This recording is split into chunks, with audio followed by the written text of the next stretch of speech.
Hey guys, this is Abhishek from GadgetJuice.com, and today we are going to do a quick hands-on of the HP Slate 8 Plus.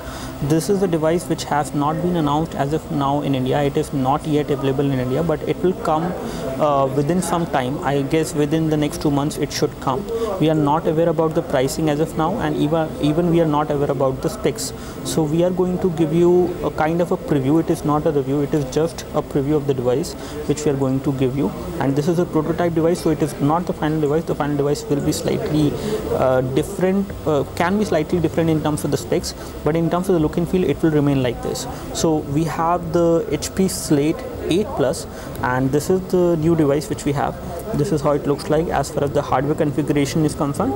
We have a quad-core 1.6 GHz processor on this device. It looks like this might be from Huawei, but again we are not sure as of now. In terms of the hardware configuration of this device, it could be a Snapdragon processor as well. Snapdragon 400 it could be. When it comes to RAM, you have 1 GB of RAM on this device. You have 10.64 GB free on this device on the 16 GB storage model. And when it comes to SD card, we will just confirm that whether it supports the SD card or not. When we talk about the resolution on this device is 800 into 1280. When it comes to the overall hardware specification, it looks like it is going to be affordable in terms of the price. It should not be more than, I guess, 15K in the market. Once it comes to India, we will confirm that once it comes to India. We have Android 4.2.2, and it might come into India with 4.4 KitKat as well. So these are the other details of the device as far as build number and other things are concerned. Let's take a look over the first of all look and feel of this particular tablet. So when we talk about the tablet, this is not only a tablet, this is a phablet, because it does have the phone functionality as well. And this is how it looks like. When we take a look over the front, we have the earpiece over there. We do have a front camera and proximity and ambient light sensors as well. And then over here at the bottom, we have the touch capacitor buttons which are there within the display. And then you have another, this is actually for the loudspeaker, or you can say for the microphone as well. And this is how it looks like. There is no loudspeaker at the back side, so the loudspeaker is actually on the front. And there is only one loudspeaker, which is something which I can confirm. Taking a look over the phablet, this looks very thin. It is not very thick phablet. It looks good enough in terms of the build quality as well. You have metal being used at the back side, which is good. However, this part and this part is again plastic, but this is metal. And the back cover is non-removable. That means the battery cannot come out. I cannot confirm you about the battery, but we will confirm that once we have more details on this particular phablet. We have the volume rocker and the power and sleep key. Both of these are metal buttons, so they give you good amount of feedback. At the rear, it should be a 30 megapixel or 8 megapixel camera. We will just confirm that. And on the front, we are not sure what is the overall camera specification, so we will confirm that as well. So in terms of the overall build quality and the form factor, this is good enough. This looks like a premium machine, although the front is actually plastic. This is plastic, this is plastic, and again this part is plastic. Only metal is this one. So this part is metal, and then you have HP branding over there. And when we take a look over these over the phablet, this is how it looks like as far as the lock screen is concerned. And once we slide, we can unlock the phablet, and this is running Emotion UI again. I'm not sure which specific UI it is. It could be the Huawei UI, but I'm not sure about that. Let's take a look over the internal details of the phablet. So first of all, let me just show you the phone dialer. This is how the phone dialer will look like. And again, the phone dialer is not stock Android, it is a custom phone dialer. And when it comes to making a video call option, you do not have that, I guess. So video call option is not supported on the default phone dialer which we have on the device. When it comes to messaging application, this is how the messaging application looks like. And it is again not a stock Android messaging application. Oh, it looks like it is a kind of a stock Android, but slightly customized in terms of the interface. And when it comes to swipe to type is not supported. As far as display is concerned, the display seems to be an IPS panel. It does have pretty okay viewing angles, not too great, but you can see the display from extreme angles, but not from very extreme angles. The color production is again okay. It is kind of average. The brightness of the display is also not very high, but still it is readable enough, at least as of now. In sunlight, it might be a problem. This is how the notification center will look like. The notification center has the toggle for the mobile, vibration, Bluetooth, GPS, and other things.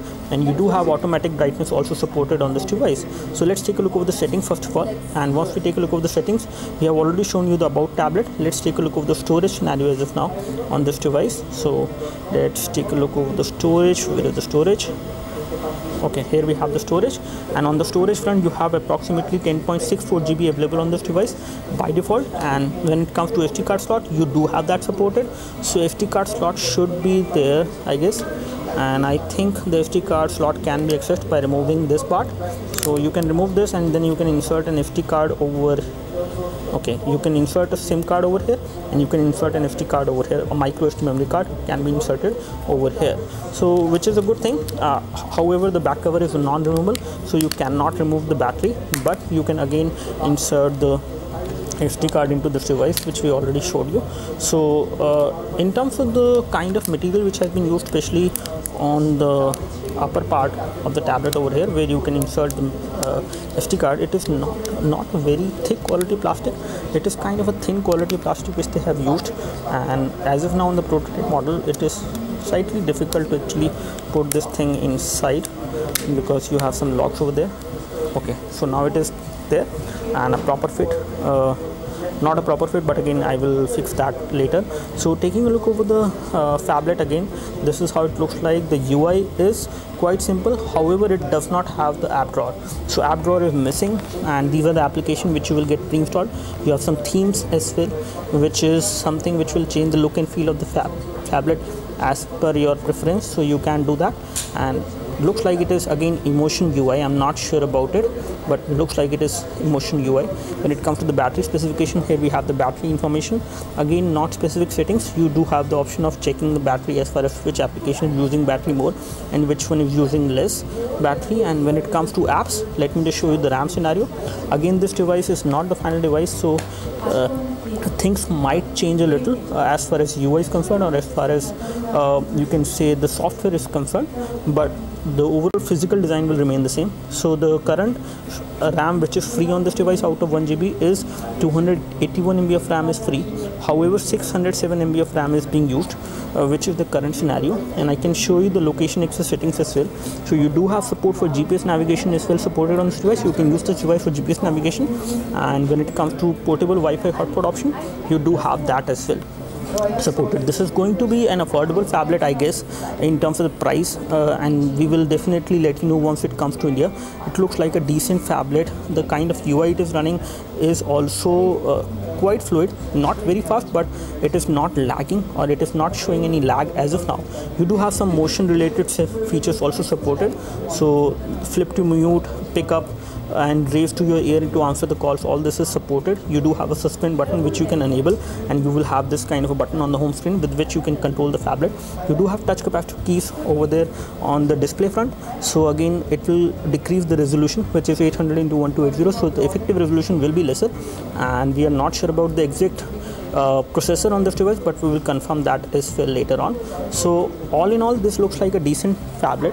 Let me just take a photo from the camera on this device and can show you the details about the camera as well. So again, I'm going to take the photo of my iPhone 5 over here, which is placed over here, and this is how the camera UI look like. Again, the camera UI is not stock Android, it is a custom camera UI. And let me just first of all show you the settings for the rear camera. So the rear camera is a 5 megapixel camera, as you can see. You do have touch to capture, object tracking is there. Here we have the video mode, in which you have a stabilizer. You can record high definition video as well from the rear camera at 720p, which is something which we can confirm as of now. And let me just show you the view from the front camera as well. So this is how the front camera UI will look like. So on the front camera, it looks like we have a VGA camera. I'm not sure about the exact resolution it supports, so it is 0.9 megapixel. It looks like a VGA camera which we have on the front. And again, the video quality which you will get once you do a video call from the front camera on this phablet is not going to be too great, but decent enough. You should be holding the phablet stable in order to do a voice video call properly. And let me just go back to the rear camera, and now I will take the photo of my iPhone 5 so that I can show you the quality of this device when it comes to the camera. You do have tap to focus, and I can take this photo right now. I have just taken the photo. This is how it looks like. The photo clarity in this particular picture which we have clicked looks good. The details are good. The color production is not something which I was expecting. It is not a very great color production. The color are kind of faded, so it is not a very good color production which is this device is actually doing from the rear camera, but still good enough for the low light photo which we have just taken from the rear camera on this device. So we will come out with more details on this device once it comes to India. That's all from us. As of now, we really like the build quality of the device. The thickness of the phablet is also very less, so looks like a decent phablet which should come to India. Let's see when it comes to India, or whether it comes to India or not, and we will give you more details once it comes to India. Thanks for watching this video. You can like this video if this video helped you by clicking the like button below. You can subscribe to our YouTube video channel for more videos like this by clicking the subscribe button below. Thanks for watching this video. This is Abhishek signing off. Thank you.